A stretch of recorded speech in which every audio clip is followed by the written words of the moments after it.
Hello doctors, welcome back to IVS Parents. So up till now we have done 31 page numbers of Govind Parikh from the comparison section of different authors. So इस वाले में हमने पढ़ा था महास्नेह के बारे में, है ना, स्नेह पाक के बारे में, स्नेह सिद्धि, और मैंने आपको बताया था कि मांसानुमासिक वृद्धि के बारे में हम ऑलरेडी बहुत अच्छे से पढ़ चुके हैं। जिन्होंने नहीं देखा है वो चेक कर लेना जाके। और 32 पेज नंबर पर भी यही कंटिन्यू किया गया है। और यहाँ पर उसके बाद में मॉडर्न साइंस के अकॉर्डिंग जो है मंथ वाइज डेवलपमेंट बताया हुआ है। तो यहाँ पर एक दो चीज़ें गलत है ना, तो आई वुड से बेटर है कि इसको सेपरेटली हम एक वीडियो में देख लेंगे, कवर कर लेंगे, ठीक है। तो इसको ऑप्स वाले सेक्शन के लिए बचा के रखते हैं। इस वाले टॉपिक को यहीं पर थोड़ा सा छोड़ देते हैं। कमिंग टू पेज नंबर 33, तो यहाँ पर भी सेम वही कंटिन्यू हो रहा है। मॉडर्न साइंस के according month wise development of foetus. यहाँ पर है दौरिदावस्था, तो ये भी हम ऑलरेडी पढ़ चुके हैं। जब मैं आपको मासिक वृद्धि पढ़ा रही थी तो वहाँ पर मैंने दौरिदावस्था के बारे में सभी आचार्यों के अकॉर्डिंग बताया था, है ना। तो यहाँ पर बार बार रिपीट नहीं करेंगे, बट ये इंपॉर्टेंट चीज़ है, याद कर लेना। जिन्होंने उस टाइम पे नहीं पढ़ा था, I provide the link in the i button so you can check it out. और दौरिदावस्था ज़रूरी है बच्चों, यहाँ से क्वेश्चन आने की प्रोबेबिलिटी है, स्पेशली दिस वाग्भटवन, है ना। तो ये वाला सेक्शन देख लेना। आगे चलते हैं, गर्भ में सर्वप्रथम उत्पत्ति, ठीक है। ये वाला टॉपिक डिस्कस कर लेते हैं।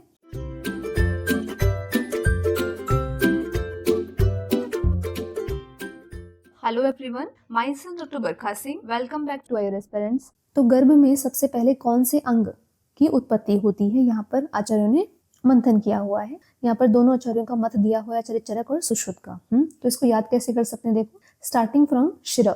तो आचार्य चरक के अकॉर्डिंग जो शिर की उत्पत्ति है प्रथम, वो किसने मानी है? कुमार क्षीर भारद्वाज ने मानी, ठीक है। कुमार क्षीर भारद्वाज ने मानी है। तो देखो, जब हम सुश्रुत सूत्र पढ़ते हैं तो वहाँ पर बताया गया है कि सबसे जो हैवी, जो वेट बियरिंग जो ऑर्गन है वो कौन सा है? शिर प्रदेश है ना। तो इसलिए भारद्वाज से याद रख लो, भारी। कौन सा होगा? शिर प्रदेश होगा, भारी, ठीक है। नेक्स्ट देखो, हृदय। तो हृदय के लिए क्या है? कांकायन, ठीक है। आचार्य कांकायन ने जो है बताया है कि सबसे पहले जो है हृदय की उत्पत्ति हुई है। तो हर फैमिली में कोई ना कोई एक बड़ा जना होता है ना, जो सबसे बड़ा होता है ना। तो उनको काका बोलते हैं ना, प्यार से काका। और उनका हृदय जो होता है वो सबसे बहुत बड़ा होता है। अगर कोई फैमिली में छोटा कोई गलती भी कर देगा तो वो माफ कर देंगे, है ना, ठीक है। तो ऐसे करके याद रख लो कि काका का हृदय जो है वो बड़ा होता है। तो कांकायन ने क्या दिया है? हृदय बताया है, प्रथम उत्पत्ति, ठीक है। नेक्स्ट देखो, नाभि। तो नाभि जो है वो किसने मानी है? भद्रकाप्य ने। नाभि जो है भद्रकाप्य ने मानी है, ऐसे याद कर लो। नेक्स्ट देखो, गुदा। तो गुदा किसने मानी है? भद्रशोनक ने। तो नाभि और गुदा ये दोनों कैसे हैं? गंदे से ऑर्गन, ऐसे करके याद रख लो। तो इसलिए दोनों में क्या आ रहा है? भद्र, मतलब भद्दा जैसा कुछ वर्ड आ रहा है, ठीक है। नाभि और गुदा, ओके। नेक्स्ट देखो, हस्तपाद या फिर पाणिपाद, ठीक है। ये किसने माने हैं? आचार्य बडिश ने माने हैं, ओके। तो क्यों माने हैं? इन्होंने बोला कि कर्ण है, ठीक है। कोई भी क्रिया करने का जो साधन है वो क्या है? कर्ण ही तो है ना। तो इन्होंने हस्तपाद वो पाणिपाद को जो है कर्ण बताया है, इसीलिए सबसे पहले इसकी उत्पत्ति मानी है आचार्य बडिश ने, ठीक है। तो कैसे याद रख लोगे कि बड़े हो गए हैं हाथ पैर, या फिर हाथ पैर को बांध दिया है, ऐसे करके याद रख लो, ठीक है, बांध दिया है। तो ये हो जाएगा बडिश के अकॉर्डिंग। नेक्स्ट देखो, इंद्रियां। तो इंद्रियां सबसे पहले उत्पत्ति होती है आचार्य विदेह के अकॉर्डिंग। तो विदेह जो तंत्र है वो किस पर डोमिनेंटली किस पर बताया गया है? तो वहां पर वो जो है ENT पर बताया गया है, विदेह तंत्र, है ना। उन्होंने बताया ना कि विदेह जो है वो ENT स्पेशलिस्ट है, तो इसलिए उन्होंने जो है इंद्रियों को सबसे पहले उत्पत्ति माना है। आगे देखो, अचिंत्य। नेक्स्ट आचार्य आ रहे हैं मरीचिकाश्यप। तो मरीचिकाश्यप जो है उन्होंने क्या बोला है? अचिंत्य या फिर अविचार्य, कि विचार नहीं कर सकते हैं कि सबसे पहले क्या उत्पत्ति होती है, ठीक है।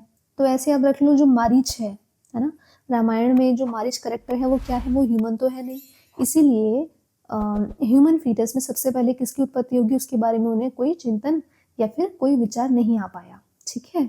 आगे देखो, सर्वांग। सर्वांग प्रत्यंग की उत्पत्ति एक साथ हो रही है, ऐसे कौन बता रहे हैं? ऐसा आत्रेय बता रहे हैं, पुनर्वसु आत्रेय, ठीक है। और यही सेम जो ओपिनियन है वो धन्वंतरि का भी है ना। जब हम सुश्रुत का ओपिनियन पढ़ेंगे वहां पर हम देखेंगे। तो यहाँ पर आपको याद हो गया होगा, आई होप सो, अब कोई भूलेगा नहीं, है ना। आगे चलते हैं आचार्य सुश्रुत की तरफ।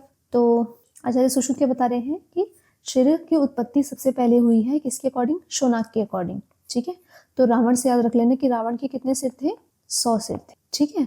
वैसे दशानन है वो, उसके दश अनन है, 10 है, लेकिन 100 करके आप याद रख लो, ठीक है, 100 सिर वाला रावण। नेक्स्ट देखो हृदय, तो हृदय जो है वो कृतवीर्य, कृतवीर्य ने माना है कि सबसे पहले हृदय की उत्पत्ति हुई है।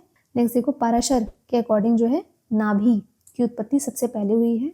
आगे चलते हैं पाणिपाद, पाणिपाद किसने माना है? मार्कंडेय ने, ठीक है, तो पाणिपाद मार्कंडेय ने माना है। मध्य शरीर, मध्य शरीर किसने माना है बच्चों? गौतम ने माना है मध्य शरीर। और लास्ट आता है सर्वांग, तो सर्व जो अंग है, सर्वांग प्रत्यंग जो है हमारे, वो आचार्य अत्रि और धन्वंतरि इन दोनों ने सेम ही माने हैं, ठीक है, कि एक साथ इनकी उत्पत्ति हुई है। ओके, तो यहाँ पर जो जरूरी है, जहाँ से क्वेश्चंस आते हैं वो देख लेते हैं। तो क्वेश्चन आने वाला जो सेक्शन है बच्चों वो आता है, एक तो शिर, ठीक है, दूसरा हृदय, थर्ड सर्वांग प्रत्यंग किसने माने हैं? धन्वंतरि, आत्रेय, दोनों ही लगाएंगे आप, ठीक है। तो ये 2-3 इंपॉर्टेंट चीजें हैं जहां से प्रोबेबिलिटी है क्वेश्चन आने की, ये तो एटलीस्ट पढ़ लेना। Okay, so this was all about this गर्भ में सर्वप्रथम अंग उत्पत्ति। इसके बाद हम नेक्स्ट वीडियो में बात करेंगे। देखो पेज नंबर जो 34 है उसमें देखो यहाँ पर त्वचा, तो ये त्वचा के बारे में भी हम ऑलरेडी बहुत अच्छे से पढ़ चुके हैं, बहुत सारी मैंने ट्रिक्स बताई थी, है ना, इजी ट्रिक्स मैंने शेयर करी थी, तो उससे आप कोई भी क्वेश्चन आ जाए रिलेटेड विद त्वचा तो आप निकाल ही लोगे।